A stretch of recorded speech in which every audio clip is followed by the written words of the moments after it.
ታሚም ቢን ሐማድ።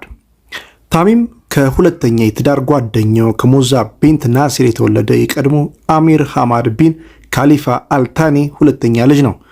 እንደ አውሮፓውያን አቆጣጠር በ2003 ታላቅ ወንድማቸው ሼክ ጃሲም የመንበረ ስልጣኑን ጥያቄ በመተው አልጋ ወራሽ ሆነዋል። እንደ አውሮፓውያን አቆጣጠርም በ2013 አባቱ ከስልጣናቸው ሲነሱ አሚር ሆነዋል። ታሚም አምባገነናዊ አገዛዝ ይገዛል። በኳታር ውስጥ ሁሉንም ያስፈጻሚና የህግ አውጭ ስልጣን ይይዛል። ታሚም ቢን ሐማድ ሰኔ 3 ቀን 1980 በዶሃ ኳታር ተወለደ።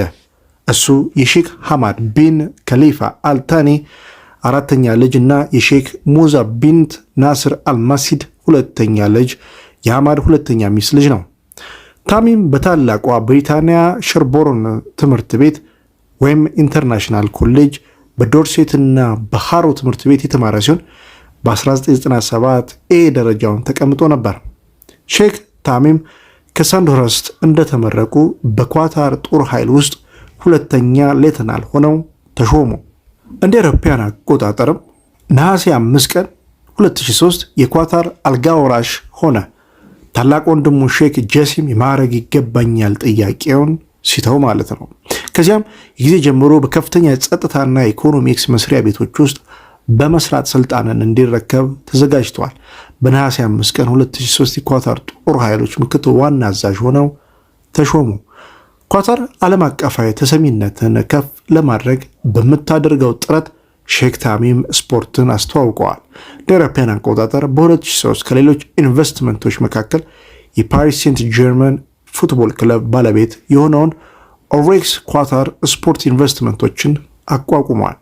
እንደ አውሮፓውያን አቆጣጠር በ2006 በዶሃ 15ኛው የኤስያ ጨዋታዎችን አዘጋጅ ኮሚቴን መርተዋል። በእርሳቸው መሪነት ሁሉም አባል ሀገራት በታሪኩ ለመጀመሪያ ጊዜ በዝግጅቱ ላይ ተገኝተዋል። በዚያም ዓመት አልሃራም ታሚም በአረቡ ዓለም ምርጥ የስፖርት ስብዕና ብሎ መረጠ። በሱ መሪነት ኳታር የ2014 የፊፋ ዋና የዓለም ሻምፒዮናና የ22 የፊፋ የዓለም ዋንጫ ማዘጋጀት መብቶች አሸንፈዋል። ታሚም የብሔራዊ ኦሎምፒክ ኮሚቴ ሊቀመንበር ነው። ለ2020 ኦሎምፒክ የዶሃ ጨረታንም መርቷል። የሀገሪቱ የ2022 የፊፋ የዓለም ዋንጫ አዘጋጅታለች። ኳታር ለዝግጅቱ $200 ቢሊዮን አካባቢ ለመሰረተ ልማት አውጥታለች ተብሎ ይገመታል። የኤዥያን ኦሎምፒክ ካውንስል ኦሲኤ ገምጋሚ ኮሚቴ በዶሃ ያደረገውን ጉብኝት በኖቬምበር 2020 ያጠናቀቀ ሲሆን ከተማዋ ለኤዥያ ጨዋታዎች ብዙ የሚያቀርቧት ነገር እንዳለ አረጋግጧልና በታሚም ቅድሚያ በመስጠትና ድጋፍ እንዳስደስታቸው አረጋግጠዋል። በ39ኛው የኦሲኤ ጠቅላይ ጉባኤ ላይ ፕሬዚዳንት አህመድ አልፋዋድ አልሐመድ አልሳባህ ዶሃ የ2030 የኤዥያ ጨዋታዎችን እንደምታዘጋጅ አስታውቀዋል። ሼክ ታሚም የኳታር ኢንቨስትመንት ባለስልጣናት ዳይሬክተሮች ቦርድን ይመራሉ። በሱ አመራር ፈንድ በቢሊዮኖች የሚቆጠሩ የብሪታንያ ንግዶችን አስፋፍቷል። በባርክላይስ ባንክ፣ የሳይንበሪ እና የሃርዶስ ውስጥ ትልቅ ድርሻ አለው። ፈንዱ በለንደን ውስጥ ካለው ሰማይ ጠቀስ ህንፃ ሻርጅ 95 ድርሻም አላቸው።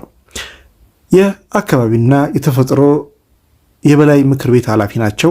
የአካባቢና የተፈጥሮ ጥበቃ ከፍተኛ ምክር ቤት ሊቀመንበር ናቸው። የከፍተኛ ትምህርት ቤት ምክር ቤት ሊቀመንበርም ናቸው። የኢንፎርሜሽንና ኮሙኒኬሽን ቴክኖሎጂ ጠቅላይ ምክር ቤት ሊቀመንበር ናቸው።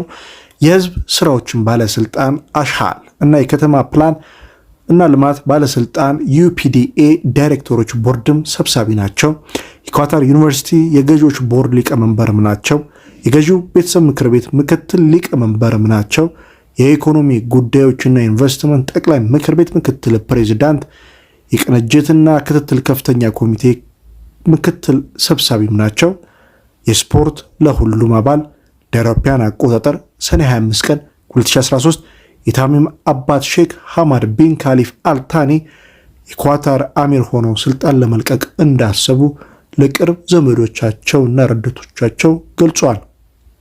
ከዚያም ታሚም አባቱ በቴሌቪዥን በተላለፈ ንግግር ስልጣኑን ካስረከቡ በኋላ የኳታር አሚር ሆነ።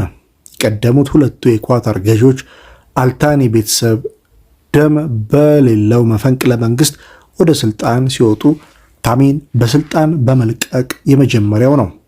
ዘ ኢኮኖሚስት እንዳለው ቀደም ሲል በዙፋኑ ላይ ከሚሟገቱት ወንድሞቹና እህቶቹ መካከል አንዱ ብዙ ተጫውቷል፣ ሌላኛው ደግሞ አብዝቶ ይጸልያል። የቤተሰቡ አባላት ብዙ የሀገሪቱን ከፍተኛ ስልጣን ቦታዎች በመያዝ የስልጣን ሽግግር ያለ ችግር እንዲሄድ አድርገዋል። ለአልታኒ ቤተሰብ የቅርብ የሆነ ዲፕሎማቲክ ምንጭ እንደገለጸው ሼክ ታሚም በገዢው የታኒ ቤት ውስጥ ራሱን ለመመስረት የሚያስችል ጠንካራ ስብዕና አለው።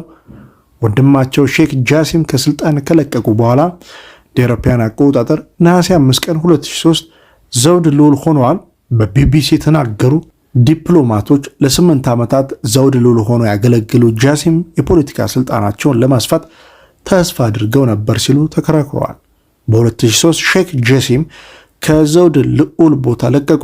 እንደ ኳታር የዜና ወኪል ጃሲም ለአባቱ ደብዳቤ ላከ። ከስልጣን ለመልቀቅና ተተኪ ለማዘጋጀት ጊዜውን ተገቢ ነው በማለት ደብዳቤ ልኳል። በደብዳቤው ላይ ጃሲም ከመጀመሪያው እንደነገርኩ ዘውድ ልዑል ሆኖ እንዲሾም አልፈልግም ነበረ በማለት ሹመቱን የተቀበለ በጥቅምት 1996 ስሜታዊ በሆነ ሁኔታዎች እንደሆነ ተናግሯል። በስትራፎርድ ዘገባ መሰረት ጃሲም በ2013 የፖለቲካ ሽግግር ወቅት ከወታደራዊ ኃይሎች ሆነ ከሚስጥር ፖሊሲ ጋር ምንም አይነት አጋር አልነበረውምና በዚሁም የሐማድ ድንጋጌ የመሻር ዕድሎች ጥቂት ነበሩ። ታሚም ወደ ስልጣን ከመጣ በኋላ ከወሰደ የመጀመሪያ እርምጃ አንዱ እንደ ኳታር ብሔራዊ ምግብ ዋስትና ፕሮግራም በኢኮኖሚና በግብርና ሚኒስቴር ውስጥ የተካተተውን ቢሮክራሲዎች መዋሃድ ነው። የኳታር ፋውንዴሽንና የኳታር ሙዚየም ባለስልጣንና ሌሎች ተቋማት በጀት ዝቅ አድርጓል። ወደ ስልጣን ከመጡበት ጊዜ ጀምሮ መንግስት በዋና ከተማ ዙሪያ ያሉትን መንገዶች በማስፋት አዲሱን ዶሃ ሜትሮ ስርዓት አዘጋጅተዋል እና የሐማድ ዓለም አቀፍ አውሮፕላን ማረፊያ አዲስ ኤርፖርት ግንባታ አጠናቋል። በአረብ አብዮት ወቅት ታሚም ከሀገሪቱ ብሔራዊ ምግብ ዋስትና ፕሮግራም ጋር አብረው የሚሰሩ ኩባንያዎች የሚሸጡትን የምግብ ሸቀጦች ዋጋ ዝቅ ለማድረግና ማህበራዊ አበልና የጡረታ አበል የሚገመተውን መመሪያ ለማቋቋም ቃል ገብተዋል። ምን እንኳን የስርዓቱ አካላት ቢኖርም በማርች 2021 ኳታር ለሁሉም ሰራተኞች 1000 ሪያል ወይም $275 ወርሃዊ ዝቅተኛ ደሞዝ በመተግበር በክልሉ የመጀመሪያ ሀገር አድርጓታል። እንደ አውሮፓውያን አቆጣጠር ጁላይ 29 ቀን 2021 ሼክ ታሚም በኳታር ለመጀመሪያ ጊዜ ህግ አውጪ ወይም ሹራ ካውንስል ምርጫ ለማካሄድ እና በባህረ ሰላጤ ትብብር ምክር ቤት ጂሲሲ 5ኛ ላይ በ2021 ህግ ቁጥር 6 ፈርመዋል። ህጉ በ2003 ህገ መንግስታዊ ህዝበ ውሳኔ ላይ ለመጀመሪያ ጊዜ ጸደቀው፣ ግን ፈጽሞ ተግባራዊ አልሆነም።